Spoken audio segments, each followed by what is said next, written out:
Со силна енергетска и неизвестна економска состојба, граѓаните и компаниите од државата очекуваат многу повеќе. Ударот врз сите е голем, а државата според нив реагира несоодветно. Помага. Не знам, не сум запознат со тие работи. Не знам, важно не е добро ни чини. Сигурно. Зависи на кога.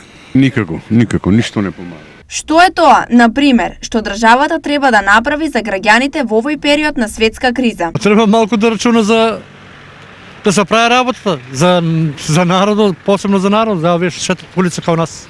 Освен граѓаните, критики за несоодветна реакција имаат и од бизнис секторот.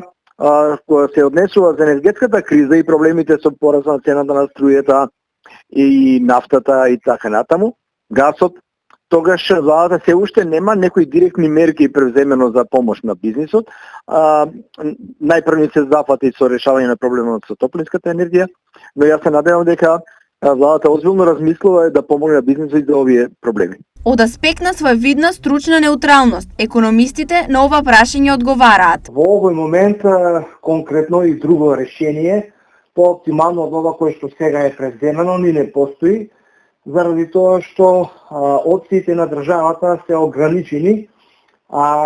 Може би требала да направи порано, односно да се подготви некоја стратегија, да се следи некоја стратегија со која што би се имплементирала во контекст на енергетската политика. Недостасува долгорочно решение, меѓутоа на краток рок ова е сега моментално според моје лично мислење неоптималното решение. Според овие ставови, излегува дека досега спроведените владини мерки никој или само мал дел се задоволни од нив, а глобално се работи за следното. Замрзнувањето на цената на струјата за домакинствата, замрзнувањето на цената на основните животни артикли, субвенции за плаќање на струјата за 7500 семејства и уште неколку други мерки кои очигледно не се доволни и за граѓаните и за фирмите.